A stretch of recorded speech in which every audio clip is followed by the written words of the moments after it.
It means a lot. Definitely a one of a kind feeling.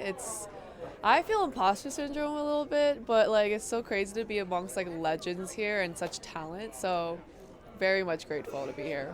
Yeah, I mean, I think we were trying to write songs that straddled the world between pop music and songs that worked within the movie. So to be kind of validated and honored as a nominee by the Academy in that way has been a really, it's a life-changing experience. 내가 진짜 엄청난 걸 했구나라는 거를 이제서야 좀 실감하는 기회가 된 것 같아요. I think two things for me. First is like not a direct message, but like the importance of culture, you know, like it's representation of Korean culture and being able to know that like it doesn't matter if you don't speak the language, you can still unite and have empathy for, you know, we're all human. So the message of the film is also very human about, you know, sisterhood, about loving all of yourself. In order to grow as a person, you have to love your flaws as well as much as you're good.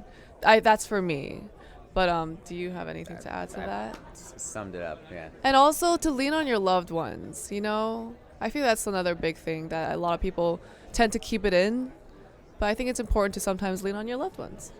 People who love you accept you for who you are, and vulnerability as a key to connection. Emily Blunt. Oh, she was like, the moment they were like, oh, the singing voice, Rumi, and she was like, oh my god, like, my kids love you. We just had a K-pop Demon Hunter, like, birthday party, and I was like, I don't know, I felt amazing. Like, that made me feel so confident. Oh, sorry. But yeah, I'm so excited. But yeah, do you guys have anyone? I mean, I haven't seen her yet, but no, Emma Stone has been singing Golden, so that's pretty cool. Travis Kelce's nieces, like that was a pretty, yeah, was pretty crazy moment. Yeah. Did you have one? 전 켈리 클락스님이 이제 노래 불러주신 게 진짜 너무 영광이었어요. Yeah, I agree. Every time I hear it, I'm still shocked. Even now, yeah. For me. Same. And I like walking through Times Square. There's a little bit where it's just like it now happens so much. It's like you take it for granted, and then there's just the moments where you're just like, or I mean, even on the Olympic promos, and just you're watching the Super Bowl, and it's like, that was so cool. Whoa, yeah, crazy. Yeah, a year ago, if you'd said that was happening, that would have, yeah.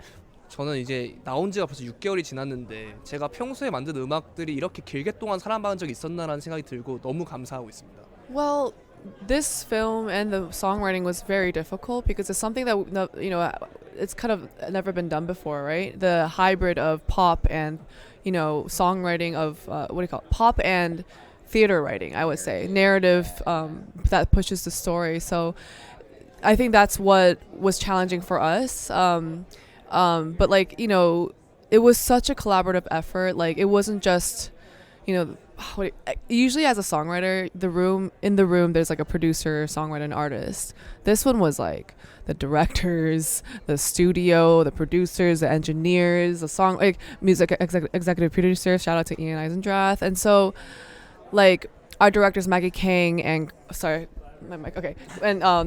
Applehans, like they were very, very much involved in the writing process, which is why it's still very much close to the storyline and moves the storyline. And, you know, that and also incorporating, you know, pop writing, because these guys are also legendary in Korea. They're big K-pop producers. Shout out to Black Label, IDO, this one of them, and 24 and Teddy. And this collaborative work is, I think, what was difficult, but the fact that we were able to listen to each other and, you know, you and I were like policing each other with lyrics of what sounds pop and what sounds to theater. And like trying to find that balance was really hard. And I think we both said, like, if we pull this off, we're like geniuses.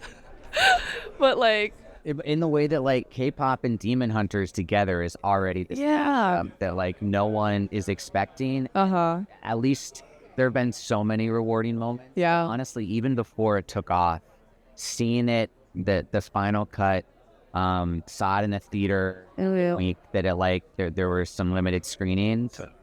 Seeing the movie even with 15 people in a like mostly empty theater was so moving still and effective. And to be like, even if this is not a success publicly, I feel like we made something special, and that is, you know, the best you can hope for in a way. No, truly. And the fact that it has Korean lyrics in it, and like you see all these kids who don't speak Korean or who aren't Korean, and they're singing the lyrics like word for word. So I'm just like so proud as a Korean American. Growing up, I dressed up as Cinderella, but there weren't many like Asian representation in the for me at least, like the princess world. To see little girls dressed up as Korean women, and not just Korean princesses, these are Korean superhero badass women. That made me cry. Yeah. There were like roomie braids like littered on the streets of Brooklyn. Like the next morning, it was like, wow, an army of roomies out last night. 저는 이제 부모님이랑 쇼핑몰을 갔었는데 헌트릭스랑 사자보이즈가 거의 한 100팀이 있더라고요. 그래서 진짜 너무 재밌었어요. Oh gosh. I'm excited for I'm curious just how it goes. Yeah. Like, will there be food? I heard there's no food. But I'm just excited to celebrate. I mean, one of the best things about each one of these moments has been to be able to share it with so many people who worked on the movie, because especially with animation and the way the collaboration worked, like there was a lot of remote work, it's a lot of people recording separately, and so the moments we all get to be in a room together, which there'll at least be a big crew that night, I think is going to be a really, really special thing. 저는 이제 오스카가 축제란 얘기를 많이 들었는데 이게 얼마나 재미있을지, 저를 얼마나 신나게 만들어줄지 너무 기대됩니다. very curious. Ready to go hard. Yeah, I think we're ready.